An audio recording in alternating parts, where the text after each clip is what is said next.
So you want to start off with the Vice documentary on the late great yes, former yes, wrestler Chyna. So yeah. yes, indeed. So of course everybody knows Chyna as Joni, as they would say. Pretty much, they said that Triple H broke her heart. She was a trailblazer for WWE. I can't say WCW. Well, can I say WCW? No, she was never in WCW. She was always in WWE. All around. I guess you can say WCW because I believe in the year 2000 they had a wrestler who was, I guess you could say, a parody of her. Like I think her name was Asia or something like that. So, but you can tell it was clearly a mimic of Chyna because she was muscular, she was feminine, like WCW 2000 was pretty much the year of the parody, if you think about it. So yeah, you could say she somewhat influenced WCW, but not as much as the World Wrestling Federation or known today as the WWE. But I will say that, I am happy for the fact that she did trailblaze, especially for women. Because, like, some women don't get a lot of credit. And if they were, then they'll be like valets or something. They weren't really like wrestling like that. So it's like, yay, like, why not? And then you got this big, I think it was Mick Foley or one of the guys who were talking in the interview was saying how like it was like this Amazonian type woman like just showed up. It was more than likely that sounds like Mick. That sounds like Mick because he witnessed it firsthand. So I was like, that's exciting. Like I'm very, very like happy that he described her as that because it was like, yeah, like look at her. See, I personally enjoyed Mick in this. I think I'm just a fan of Mick in general because it seems like he's a genuinely good dude. Every time he's in a documentary, he's always talking about positive about somebody. Because I believe he was in the Dynamite Kid documentary as well. So I was like, the way he just be talking about people, even if they do good or bad, or to him or anybody else, he sees the light in it. He sees like good in someone. Yeah, like so it's like it's not a bad thing. It's like at least somebody is not trying to give up on you.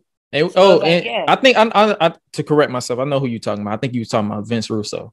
Yes, he's who's describing her like that because they were close friends, and he was the head writer in the WWF at the time that she came in.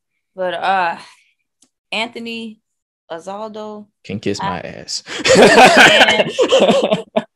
Oh my God. It's like for some odd reason, like this man literally just kept manipulating her left and you felt that too? Like every time it's like for those who need context, they wanted to do the reconstruction of Chyna. They wanted to, I guess you could say, let people know because the name Chyna has at that time had become so, I guess you can say, anti good. Like it was so dark. Like everybody just associated her with her name with dark, and so they wanted to do a documentary to I guess you could say her comeback story, if you will. And the more that they kept describing, the more it felt like it was less about her well-being and more about a cash grab. That's what it felt like to me.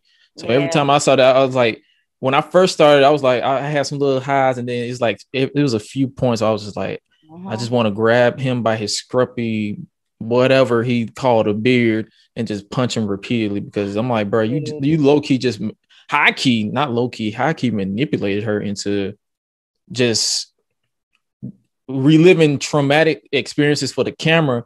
And even if you saw it towards the end when they found her when she died, he still had cameras with him. So I'm like, there's actually footage of her body out there. But my thing is this, like if you know somebody, they're going through a rough time, they're going through traumatic experiences, it don't even have to be like it don't even have to be a big major issue to trigger them. It could be one small thing. It could be a piece of clothing, a piece of material, a shoe, anything. Like and you not I would have if it were me in a situation like that and I saw my friend like that, I'd be like, yo, cut these cameras off, let's get this person some help. You saw how he kept saying it. You saw how he was like, I'm her friend, I'm a manager. I'm like, if you were her friend, you would not be. You wouldn't even be doing this. Like, you wouldn't even be having no cameras on her. You wouldn't be laughing when she fired you. When you wouldn't be laughing when she fired you, you'd be concerned, like, what is going on? Like, and you won't I hate using the word marvel in someone's pain, but that's what I felt like. I was like, you won't even be filming this person in pain. Like, he was relishing it in the fact that she was in pain. He was relishing in the fact that she was in this dark place. After, like, one thing I did enjoy was the fact that she was somewhat in a positive light, but then she started getting into old habits, and then she pretty much cut everybody off. And she went through a whole entire spiral, and it just kept going down and this documentary basically subjected to that. Like, that's the reason why all this happened. And it was like, the more I watched this, I'm like, dang. Yeah. Like, they said she was on Celebrity Poker, didn't know anything about playing poker. She got into Playboy. She got into what was that? Was it called The Surreal Life or something like that? Season 4, The Surreal Life. Surreal Life or The Cerebral Life. One of those two. But it came on VH. It used to come on VH1. So like, she got around the time that she was into that stuff, I wasn't into. Well, I'm never into reality TV shows, so I was like, this was news to me, because I'm like, she was on what? What is this show? So yeah, she was, and you can just look that she was just self-made. It's like, a lot of times when I was looking at this, I'm like, y'all looking at her and y'all can't quote unquote tell, and I say that lightly, that she's self-medicating, that she needs help. I forgot. I think one of her friends who came up with her in the wrestling business, I forgot her name. She was like, why didn't y'all? I'm angry. Why I didn't help sooner? Yeah. Like, a lot of this could have been avoided if a lot of these friends that she surrounded herself with would have helped sooner. And they actually interviewed one guy who was charged with a drug possession. Eric. Eric. Eric. Yeah, his name Eric. I'm like, please. I was like, when they was talking, I'm like, please kiss my ass, bro, because y'all are. And he literally said like all the stuff that they did, like. And he was just scratching my eye, but he literally said everything they did. They were popping pills. They were, and even himself, like I think it was not the director, but the other guy. I think it was Vince Russo. He was like, man, the man was on heroin. He was on. Say he came in. He was on heroin at a point. He was on. Are you talking about? Are you talking about? When he was talking about Eric, I said, wow. To reel you in, he was. I think you're referencing Sean Waltman, X-Pac, who said he was on heroin, meth, and all that stuff. Yeah, he did it too, but Eric did it. See with him, as compared to the other two that just completely showed that they was just complete dicks.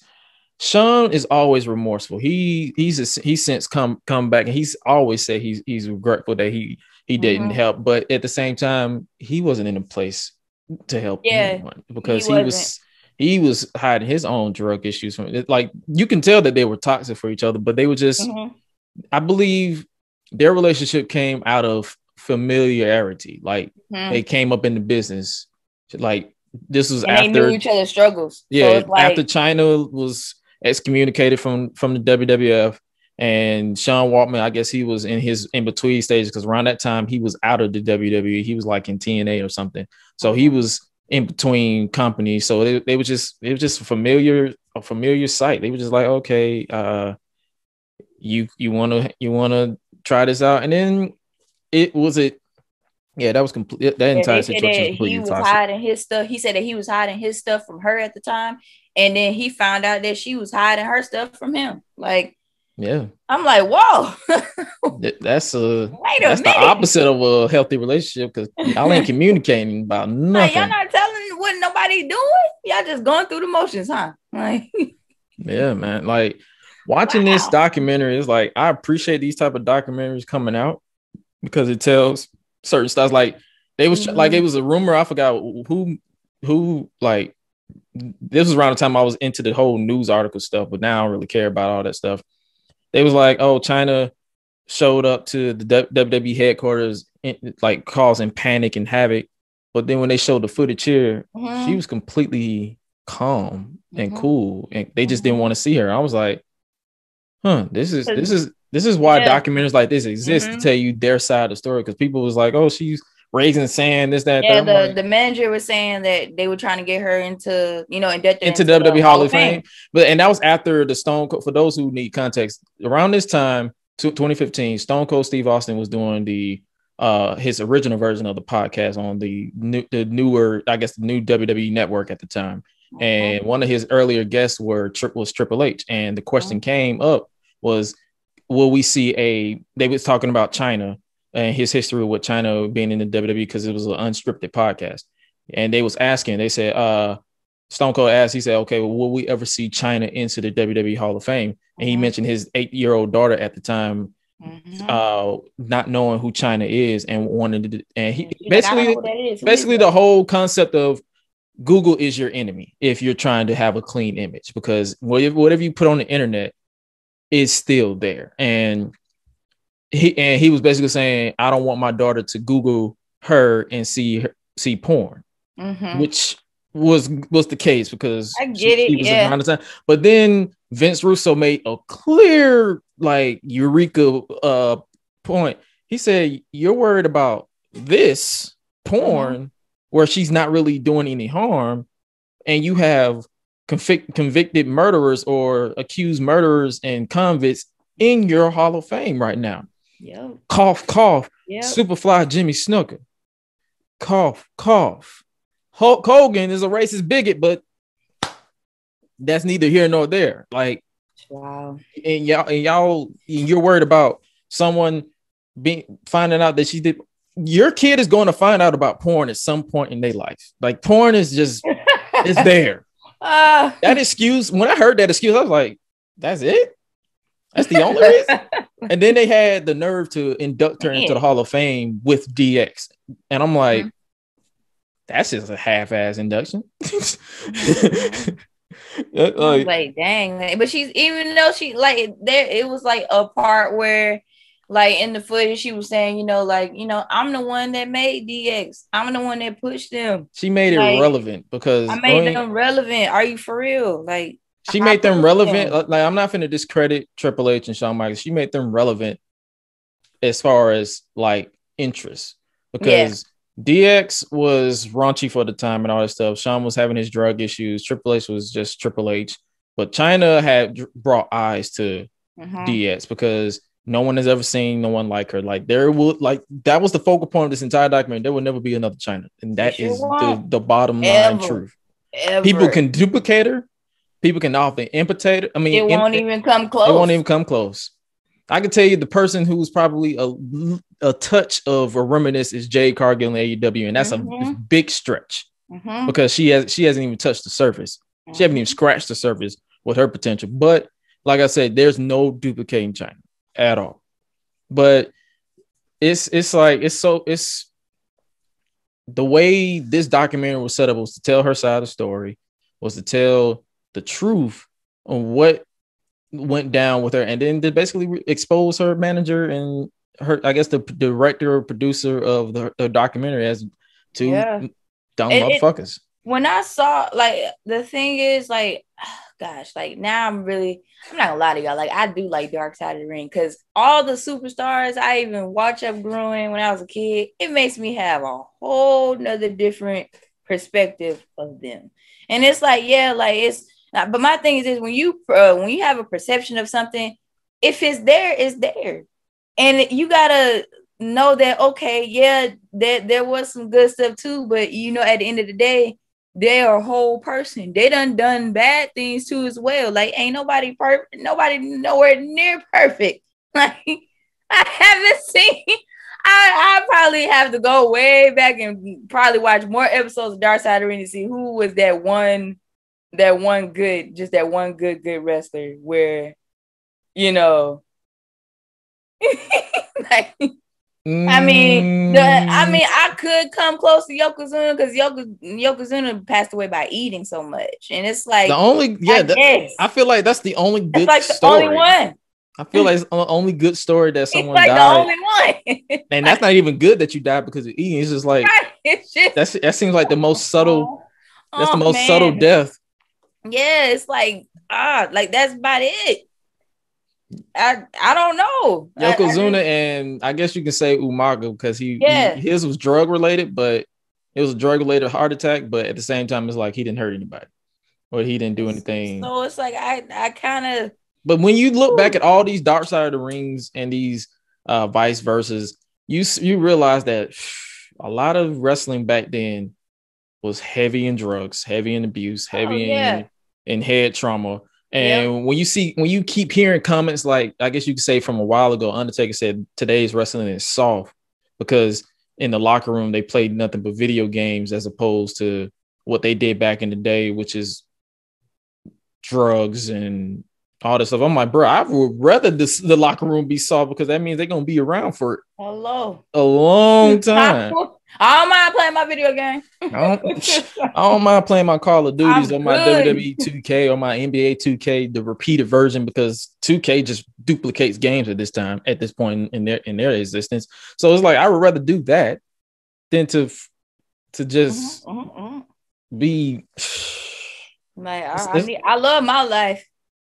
That's what I'm saying. I want to see retirement. I want to see my kids grow. Not even just that. I want to see my kids and remember my kids. Exactly. I want to remember. Like I don't want to like looking at all these documentaries. They're just suffering, and I'm like, and this documentary kind of make you give WWE the side eye without a doubt. Yeah, it does. Every documentary, honestly, that I've seen, especially on Dark Side of the Ring, make you give that side eye like. I be cringing sometimes, like, Really? like, like nothing, like. And, I love you, but right now, ooh. See, and the thing with me is, I don't really like. You got some weirdos out there that'll just bring it up constantly. I'm not gonna give my money like that to them. Like, let's be real. I'm not finna lose my peace over people richer than me. So. Right. If Triple H had, more than likely, Triple H had a key to play in Chyna's downfall. Stephanie McMahon, Vince McMahon, Sean Waltman, all these people. Sean Waltman, to me, the only one who felt, I guess you could say, apologetic in his role. Right. Triple H brushed it under the carpet, gave a half-ass Hall of Fame induction. Stephanie McMahon, that's all I can say. Vince is Vince because Vince does what Vince does, and I can tell you her only true friends at the end of the day was Vince Russo, Mick Foley, and Sean Waltman after they split up, and Billy Gunn and all these other people, because they got a lot of people on this documentary to talk about it, and the only two that they can really kiss ass and go kiss dirt is Anthony and Eric, or however they spelled it. I think with Triple H, I don't. How do I? Oh God, it's so hard to describe. So you know how, like, when you said like somebody try to brush it, under the rug. I think some people do that because they don't want to face it, or they just don't want to deal, or they just be like, or another thing, like guilt trip is another thing. It's like how do I address this? It's still probably a thorn, still in his side, and it's like I think with Triple H, like this is a man's point of view. Like some men actually think this because my pops was like that. They feel like they didn't do too much to make they feel like they didn't do all that bad. They was like he probably was like, it was just, I just fell out of love with her. I fell in love with Stephanie, and that's pretty much it. Anything else, she was her own. This is her own fault. That's a man's point of view. Do I think it's right? No. Do I think he has a majority of the reason in her downfall? Yes and no. Also, you can consider into the fact that her father is a contributor to her downfall. He freaking stabbed her mom with a butcher knife. With a butcher knife, yeah. Like what? I was editing a video and I was listening to that part and I was like, the fuck? What? There will be no way I would ever want to live with somebody that did that to my mom. Like her mom was describing that when she turned 16, her entire attitude just hit a 180. Like it just completely changed. And I'm like, that happens when you deal with trauma, your whole attitude change. Or when you deal with some mental psychological twisting it that happens. And I'm like, and to be honest with you, because this is a heavy documentary. Like if you guys want to check it out, vice versa, Chyna, you want to check it out, you can. But it took me a while. Like it came out on what did it come out like on a Wednesday or a Thursday? I think it was on the 17th. So Thursday, I believe so. It took me until this morning, the time of this recording, to literally sit down and watch it because I'm like, I'm dreading watching this.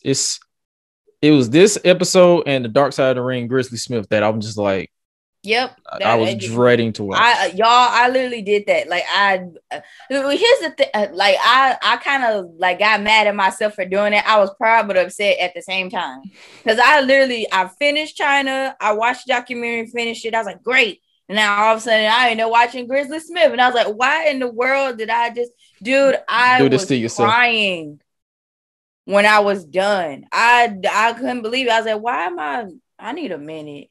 Yeah, like, I can't even see. These situations are so heavy because it's like a lot of this stuff is happening to people not by enemies, but by their own, but by family, friends that they love with all their heart. And it's like, why do this happen? Can nobody say? I was like, did nobody thought about saying anything? Did nobody?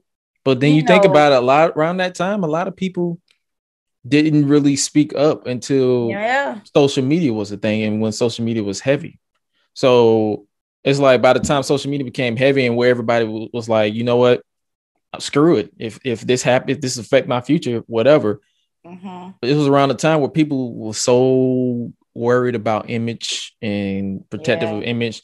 Could WWE have treated Chyna better? Yes. But they were so worried about their PG image that they alienated people who basically got them to that position. Because that's bottom line. Chyna is the reason that a lot of women were respected. And wrestling at that time. And respected at that time.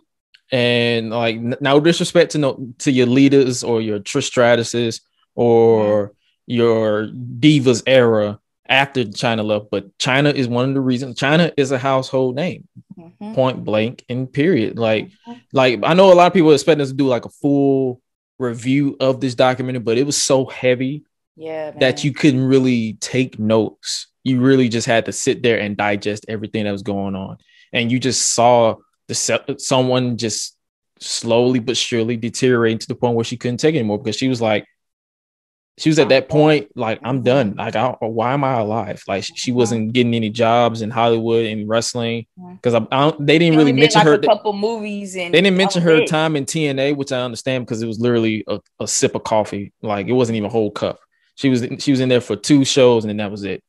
So it was like they mentioned her being in New Japan and all that stuff. They breezed. They went over it in full detail, and honestly, to be honest with you, like, without trying to, I guess you can say, convince you to watch it. Like, if you guys want to watch it, you can. If you don't, I understand. But at the same time, it's something that is, you get her side of the story, you get her side of where her mental space at, and you also get to see people who you also get to learn that not everybody who says that they're your friend is your friend.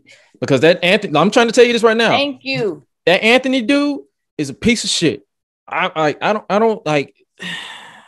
I try not to get too angry to where I'm yelling, but it's at that point. It's like, bro, you not only took advantage of her mental state, you also forced her to relive traumatic experiences, because her dad died around this time and she was breaking down crying. They actually recorded her crying, and I felt so freaking bad. I'm like, ugh. And then he's like, he was saying, you really need to get closure. And not only that, but they found out that her mom, they started talking, and the mom was interviewed, and the mom was saying, you know, he didn't like it. Like, she didn't want to come down, and he just didn't want to take no for an answer. It's like, dude, like, sometimes some people take closure in a different way. Some people want to face it, and that's how they get their closure and be cool. Some people don't want to deal with it, and then when they done, they done. That's some people want to move on, and some people's closure is moving on. Yes. Not reliving the past, or especially if you're not in a mental state. So him, the dude who was basically was a part of her death, can literally go suck on an egg, can suck on rocks, can suck on and choke. I don't really care. Nobody want to rehearse that, especially when you're an individual that's trying to get away from something. Like they was rehearsing. Come on. Document, like they were saying, okay, let's do this again. I'm like, dude, what again? What? Why are we doing this? Is supposed to be genuine, right? No. Okay, this ain't genuine. Okay, then you can leave. Like, nah, man, it's just, dude, it's getting me angry all over again. It's just a lot she went through. She found a love letter, like you said, the self-medicating. She went to prison, LAX, for slapping, Sean when she was with him at the time. She said, in her words, she bitch slapped him. Yeah. that got a little chuckle at me because I'm like, damn. I was like, you said that with a chest. I'm like, okay. Like, see, it's stuff like that I used to like to this day. I'm still, how do I say? I'm still cautious of that. Like, to this day, like when I talked to like my dad, I was like, I don't know. I was like, what if I end up meeting somebody, and they wrestle and they in WWE or whatever the case may be. Like, I don't know how I don't even know if I would even date them, like, say the least. I'll be cool with you. And it's like, yeah, you can take me to a couple shows every now and then, but it's like, I don't know, man. Like, y'all got a lot of dark stuff going on. Like, I don't even know. Honestly, I will tell you this. I will tell you this straight up. There's a lot of dark stuff in the past, but the way that a lot of these current wrestlers are going out of their way to try to change that stigma it's like you really don't have to worry too much. Yeah. You always have I never tell anyone to let their guard down completely. You always have your guard up. You never let it down completely. You always pay attention. But from what I'm seeing with everybody on social media, like, not everybody, but some people on social media and all this stuff, there's some genuine wrestlers out there, and they're intent on thinning the herd of negative people. That's why I kind of sort of appreciate the Speak It Out movement that took place during the pandemic, because it exposed the people who is supportive of that mentality of abuse and whether it's mental or physical, drug abuse, all that stuff. So it's like, I appreciate that, so I can see who I can block. Yep. Bottom line. So definitely, it's like I wouldn't have that fear. Like, it's no fun living life with fear. Like, I always say, do not live life with fear, but live life with caution. You always keep your eyes and your ears open. You pay attention. If one little thing disturbs you, do not bend your will to fit that narrative. You change your narrative by getting the hell up out of there. You're right. Point blank in the period. So, well, I can tell you that right now, we don't want to ponder on it too much. That was I guess you could say our semi, or I guess that was a full review for the Vice Versa documentary. Snake, run. It's like, yeah, that was our review for Vice documentary on Chyna, and that was heavy. No chance like this. Right last on the beast. Sleep, flex, and repeat. Whole new swag with a price on the